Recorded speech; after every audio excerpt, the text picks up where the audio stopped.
All right, welcome to this episode of the Change Agent Podcast. I'm your host, Tim McBride, and this platform is an opportunity for me to bring on local leaders and influencers, those here in Arizona and nationally, to come on, join me in conversation, share their stories in hopes to inspire others.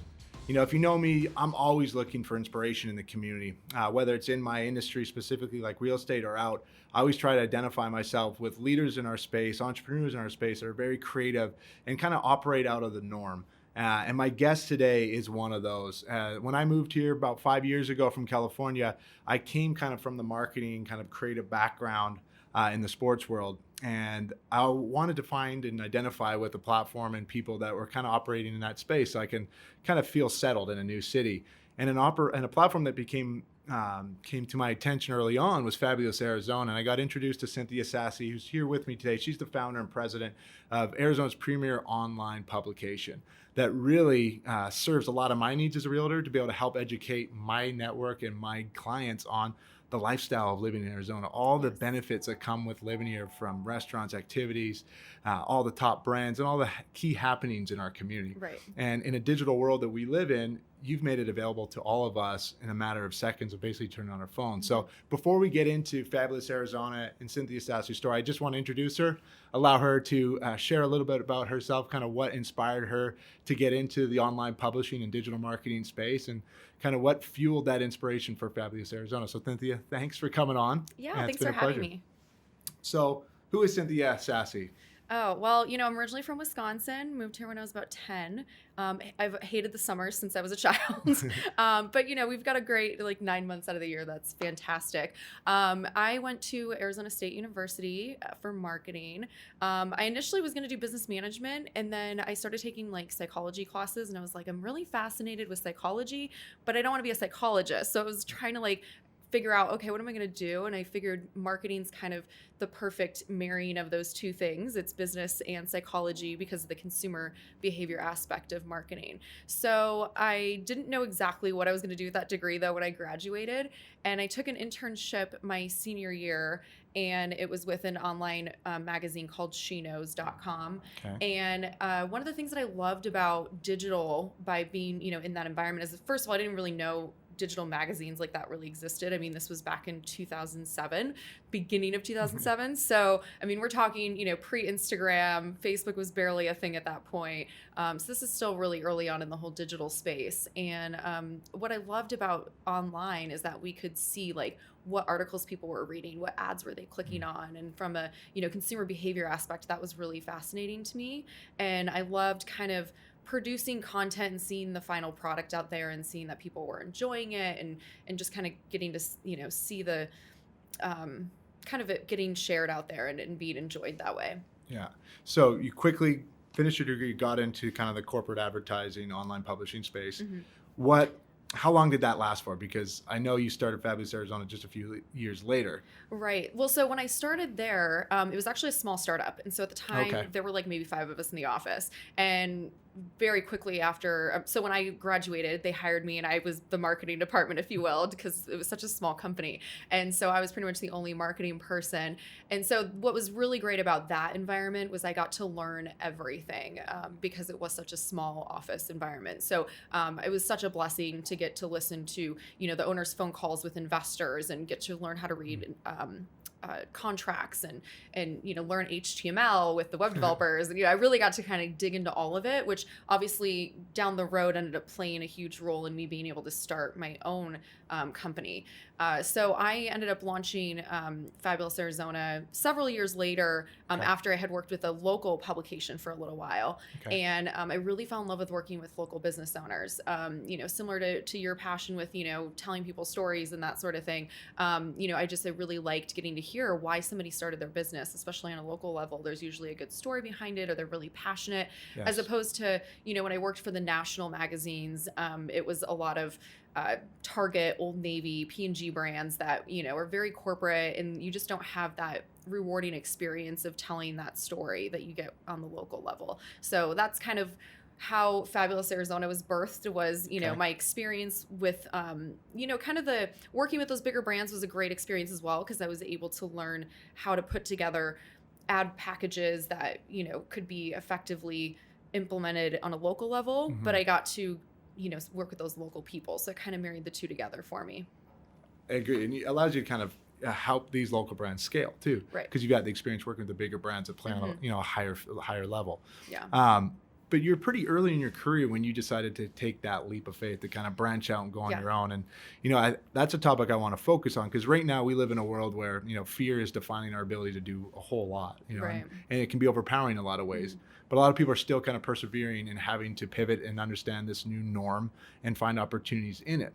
So when you kind of put yourself back into those shoes in 2011, like what was it that fueled you and motivated you to kind of take that chance? Because I think that's kind of that positive message we need to hear more of today, as we can be overwhelmed with the negativity or the fear of not being able to do something, when in respect we actually can if we just give ourselves the chance. Right. Well, so I think there's two very different time points to note in my career, because there was the time when I started it, but there was the time when I went self-employed with it, which are two very different things. Yes. Because when I started it, for the first 4 years, I had another full-time job. So I was able to side hustle it. It wasn't like paying my bills, so it wasn't that crucial, and it was kind of more of a hobby. Something I really enjoyed that I had hoped would turn into a full-time thing at some point. And it wasn't until I went full-time self-employed, and I want to say that was 2015, which it kind of blows my mind that it's been 6 years already. But I remember that was probably the scariest time ever. It was exciting, but also scary. And it kind of happened a little unexpectedly, because there was a full-time position where I knew, I was getting to that point where Fabulous Arizona was growing, and it was getting to be too much to also juggle with this full-time job. And so I was trying to figure out, where's that breaking point where I'm going to have to, go full force with this. And the job that I was at that time, I had planned on giving like a good 6 weeks notice, because they needed me. And so, we had kind of come to an agreement that, okay, we need to make sure we can transition everything that you're working on and all of that. Pretty much overnight, my boss at that time suddenly changed her mind and was like, we're going to let you go in a week. Oh, wow. And so that kind of was like, okay, now I have a week to figure out what's next and how am I paying my bills. So sometimes I think it takes those moments of just having a fire lit under your butt to it's do or die, and you don't really have a choice. Because otherwise I think it's really easy to be complacent until you're kind of forced to have to make it work, if that makes sense. Makes a lot of sense. When I got my company off the ground, would have been 2014, that relocated us here to Arizona. You realize quick as an entrepreneur, it is a full-time hustle, but the income isn't there right away. And I think a lot of people don't quite understand that. And so to have just the fact that you can make some income available to you is super important those first early days. With our platform, though, we needed to raise money before we could make any money. So there was always that kind of concern and fear. Were you able to find ways to generate revenue pretty quick through the relationships you already had and through what you were trying to build with Yes. Fabulous Arizona? Well, and I think one of the things that I realized is, until I took full time to spend on the business, it wasn't going to be profitable. It was too hard to try and make it profitable. Also, working full time, because that's a good, figure drive time, lunch hours, whatever else. That's 50 hours of your week that you're spending at this other job. How many other hours you really have to really side hustle is to make. You're never going to get to a point that you're making a full time salary in most cases until you go full time with it. Yeah. So I think it was kind of realizing that I was going to have to take that time to go, have all that full time to focus, to dedicate to that business for it to really, really be profitable. So, my family thought I was kind of crazy, especially people that think, you need to have health insurance and, and a stable paycheck and all of that. They were like, oh my gosh, what are you going to do if you can't pay your bills? So that was kind of scary. But, I just I looked at it as like, this is the greatest opportunity ever. I now have every hour of every day to work on this and dedicate to this. So I just started pounding the pavement and going out and, kind of going back to the fear aspect of this, people that meet me now, they think that I'm naturally a very outgoing person. And I wasn't always like that. I used to be very shy. And especially when I first started this company, I was like, I don't have any budget to market. So how are people going to know about Fabulous Arizona? So I basically took a stack of business cards and started going to every event in town and just introducing myself and letting them know about what Fabulous Arizona was. And that was kind of my way of kind of getting it out there. But I remember I'd be sick to my stomach, before I would drive to these events and be so nervous because I wouldn't know anybody at these things. And just, people would look at me like, yeah, we've never heard of your magazine, And so it was definitely difficult. But I think, getting comfortable with being uncomfortable is a really important thing as an entrepreneur. Yeah, I love that statement because there's so much truth to it. Yeah. If we stay in our comfort zone, we're never really going to know what we're capable of and, right. And what we can accomplish. So Fabulous Arizona, you started. What was your vision for it? And now where you are today, kind of, could you ever imagine that you got to this point in such a quick amount of time? Well, I feel like it took a long amount of time, actually, because I'm like, it's been almost 10 years, and so I think that that's something that I try to, tell people that come to me now that are just starting out, that they're like, how do I do what you did? And I'm like, it didn't happen overnight. Like, it's taken a lot of hard work. It takes time. You've got to build that trust and the connections and everything else, regardless of what business it is that you're building. It takes time. It just doesn't happen as quickly. And I see a lot of new entrepreneurs get discouraged because they're thinking that it's going to happen so fast. And so I think, just sticking with it and having that confidence in what it could be in the long term is really, really important. Where it's at now is, it's a little surreal at times that it's gotten here, because there, of course, were times that I was like, is this ever going to, make it or be what I thought it could be? I always knew I wanted to do more than just Arizona. I just didn't know what that looked like, if it was going to be some kind of franchising or, licensing deal, or if it was going to be cities or states or regions or what that was going to look like. I just didn't know. And so I finally decided I was going to start doing different states. And so we were just going to, since I already have Fabulous Arizona, it just made sense to just start doing other states that way. And so it's been a little over a year since I launched my second state. And we are now, as of today, actually, we launched California. So we're now up to 5 live states that we've got going. So, and that's Fabulous Wisconsin? We've got Wisconsin, which I'm from there. Everyone's like, why on earth Wisconsin? But I'm from there. And so it was an easy one to kind of do my test market on last year. Okay. And the response was fantastic. I mean, I was just blown away at how many businesses and writers and influencers that had reached out wanting to, be a part of it. And that's because I had built Fabulous Arizona, where I could reference that, so people could go and see, oh wow, that's been really successful, and we like what we see there. We want to be a part of, what's next. Okay. And I think no matter what your industry is or what business you're building, I think having some kind of case study to reference when you are trying to do something new or expand, having something really solid to show people as an example is really important. Absolutely. So Wisconsin, Iowa. Iowa was another random one. Okay. I had 2 girls reach out to me, one in Des Moines and one in Cedar Rapids. Okay. They didn't even know each other. And within a month of me launching Wisconsin, they had both randomly reached out on Instagram and were like, would you launch a Fabulous Iowa? And so I was like, okay, clearly there's a need there for this. Because there's some states that are very saturated with publications and influencers and they have more than enough resources. But then there's other states like Wisconsin and Iowa, for example, that they don't have a lot of that. And there are some really great hidden gems in these places that, deserve to be talked about. So I was like, hey, if you guys want to be involved, I'd be happy to launch Fabulous Iowa. So we launched that in August. We launched Washington in August. And now we've got California's going live. Officially live, it'll be November 1st, but it's up and running. So all of these states in 2020. Yeah. In a time where, our world's been flipped upside down. Right. You've not just maintained, you've actually accelerated and expanded. And I think that comes from a couple of things. I mean, one, obviously, I'm all digital, and that's kind of really, COVID's kind of really taught us that, like, that's where people are thriving is in the digital space right now. So, so through COVID, a lot of people have been looking to me to help them, get the word out, get their stories out through digital. The other thing is I feel like nothing's ever been handed to me. So I've had to really struggle and be scrappy throughout my entire life in all things, personal and business. So I think I thrive in like situations like this where it's not easy and trying to find like creative ways to like make it work. Awesome. Yeah. I had a guest on a little while ago, and he came from the professional football space, and he got trained to always be on his toes, because if he wasn't in his position, he'd be caught flat-footed and wouldn't have a direction to go. And I think it's a great metaphor for where we are now. And it seems like that's something you've really leaned into, is like being ready to go no matter what circumstance and find a solution. Yeah. And I think for a lot of people, it can be challenging right now. And to have, stories like this is the whole idea of this show, in a sense, is to connect people locally to leaders in our community that are stepping up and finding ways to continue to persevere and push forward no matter what the circumstances are. And I love that you do talk about the digital space, because that's a world that can continue to be available to a lot of people right now, personally and professionally. But you also operate in a very crowded space. So what allows you to continue to kind of rise above the noise or the competition and establish yourself as something different and better than the alternative?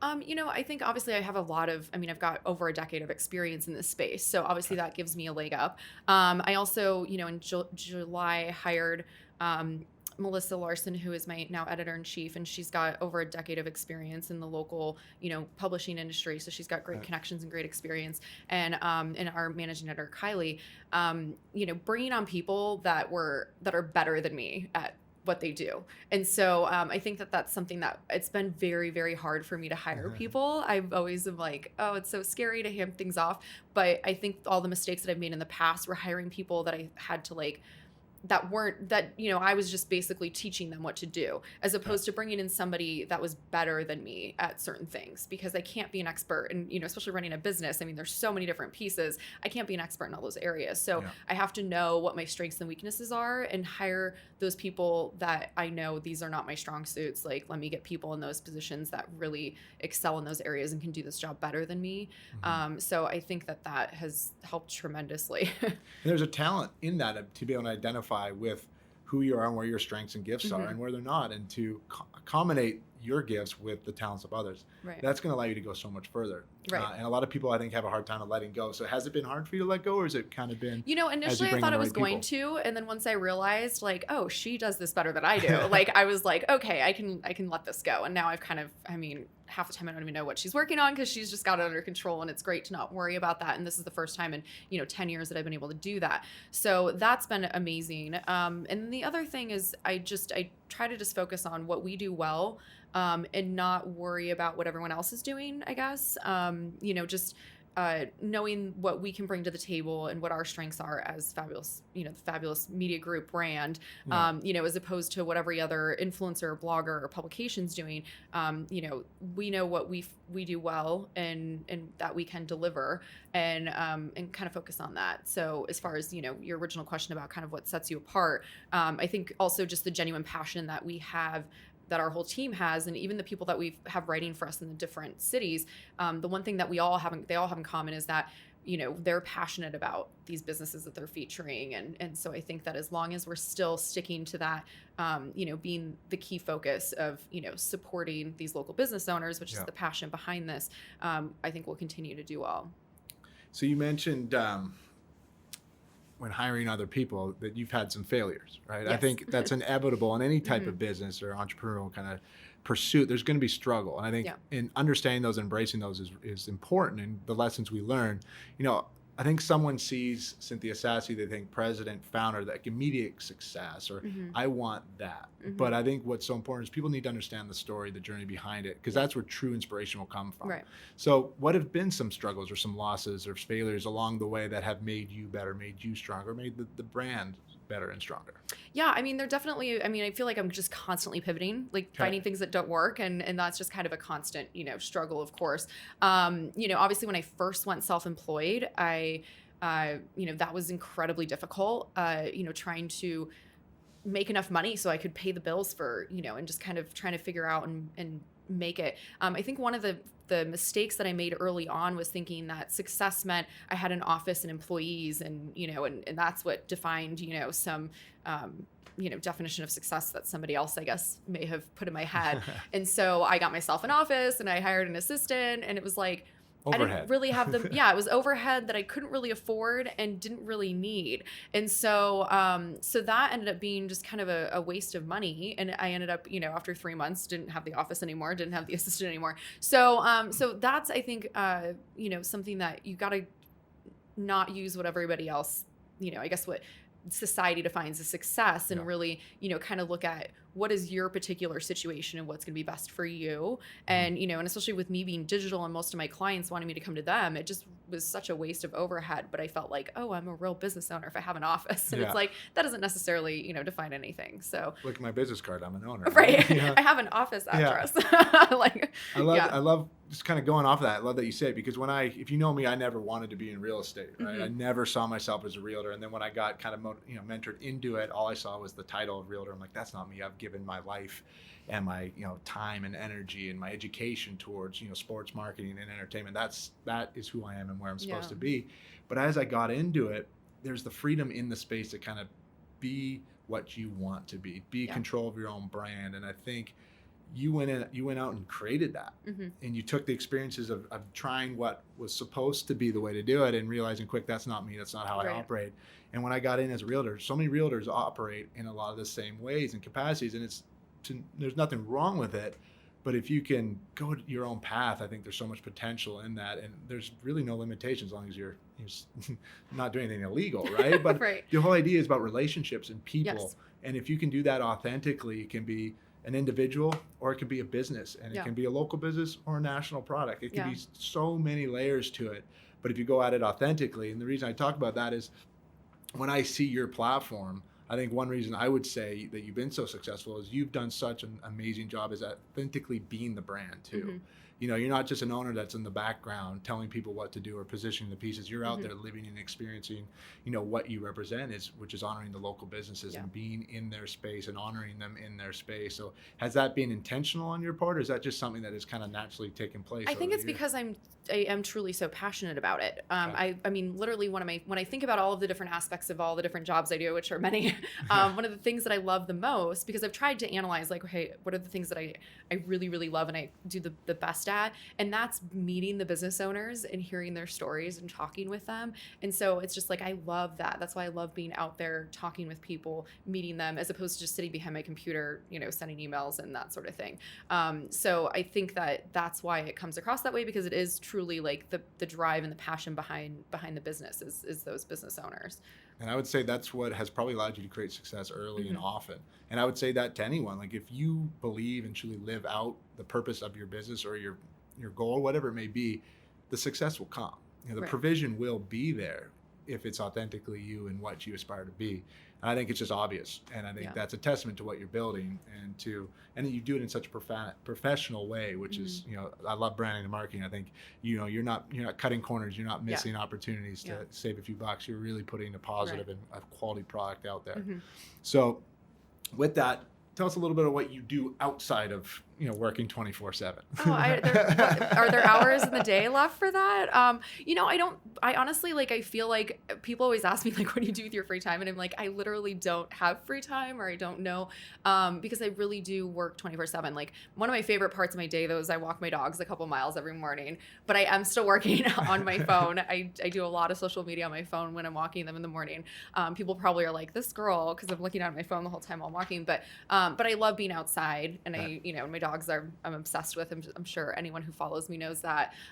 So that's kind of a good, like, I love starting my morning being outside with the dogs, and even though I'm still working, it's kind of decompressing before I like actually sit down in front of my computer. So but yeah, I mean, the great thing about my business though is, like, even going to dinner is often work. So it's like I've really have found a way to make my social life also my part of my job, and so I kind of get the best of all worlds at all times, I guess. That's perfectly put. Yeah. I can kind of relate. In real estate, it's 24/7. I can be on and I can be off, but as long as I'm here physically in the city, I can be of value to a client at some level. It's about just, I guess, finding balance with the wife and kids to make sure that they're still a priority. But it's a great lifestyle to be able to live, because you're not necessarily tied to a 9 to 5, and that flexibility makes working those longer days a little better. There's good and bad to it, and that's something that I always like, anytime I speak with people like this, I like to remind everybody that I don't think everybody should be an entrepreneur. And I think some people think I look down upon somebody that works a 9 to 5, which absolutely not. And I think people should do just whatever makes them happy. Absolutely. So, I just know for me, even when I was younger and like, I would get in trouble at corporate jobs because I would be trying to work after hours, and, and you're not allowed to do that. That's technically overtime. So I would, I mentally cannot turn off at 5 o'clock. Like, I'm not that kind of person that I can punch out and turn off. Some people can, and they love being able to do that and stepping away and not thinking about it anymore. And so if that's what works for you and makes you happy, and that's great. But I'm one of those people that I will always be 24/7. I can't turn it off. So this lifestyle definitely works for me, just because that's kind of who I am.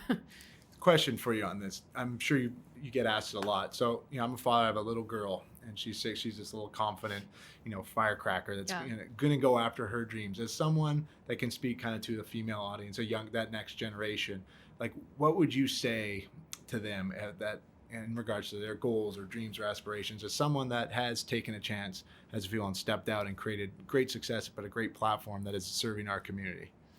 I think that, it's kind of hard for me to speak to someone younger than me just because I think 6 years old is too young? That's probably a little too young to be giving, Okay, life advice to. No, I'm just kidding. But I mean, just because I feel like my struggles kind of bred who I am, and I wouldn't want wish that upon somebody to have to have the struggles that I had to, be as, I guess, independent, as tenacious as I am, I guess. Okay. So, but I think that,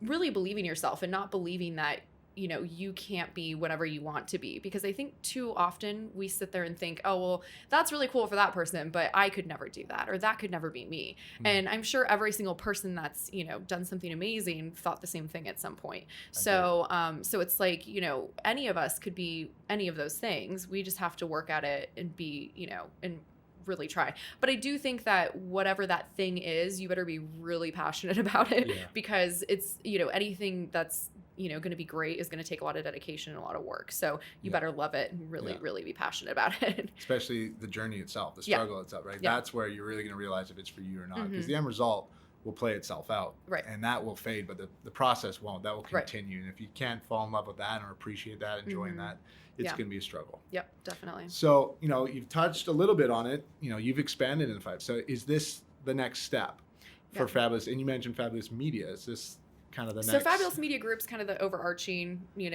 I guess, business for all of the estates that will come underneath it. Okay. So we're still kind of, there's no definitive plan. We're still kind of figuring it out as we go here. Okay. So I'm, working obviously with Melissa, and we're kind of figuring it out month by month, like kind of regrouping every month, like, okay, how did that go? What are the processes looking like? She's doing a fantastic job of, really handling the editorial side of the websites, of making sure all of them have consistent content going up, and more slowly building, more and more. So, so we're kind of just benchmarking each month to see, okay, how did this last month do?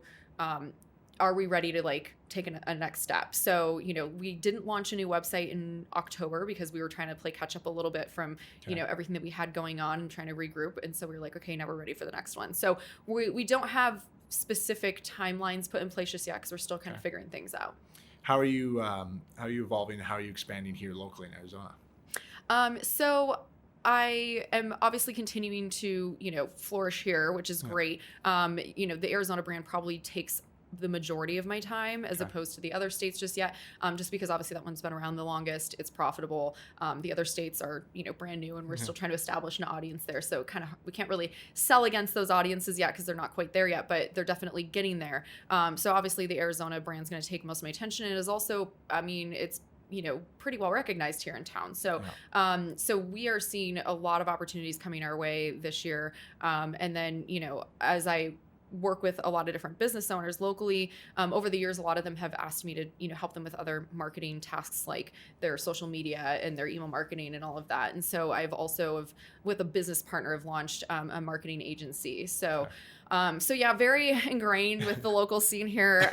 Also, obviously charity opportunities. I, just joined Sons 88, and I will be joining your group here as well. So I love, anything helping the local community, whether that be helping the local businesses on the business side or helping the charities. Obviously this is kind of my town here. So and you've done an incredible job, and I'm grateful for people like you in our city, because it inspires me to want to be better in my roles and responsibilities. And watching platforms like yourself that invest so heavily into the local businesses is important. And I feel like as a realtor, there's so much more opportunity in my role to serve this city beyond just the needs of my clients and a transaction. And in what is such a transactional industry, it can be so much more relational. And to me, that means, working with organizations like yourself, connecting with professionals like yourself. So to better understand the heartbeat of this community, because we're thriving here on a lot of levels, and more people are coming here, and to be able to educate them on all the amazing things that exist here and are available to people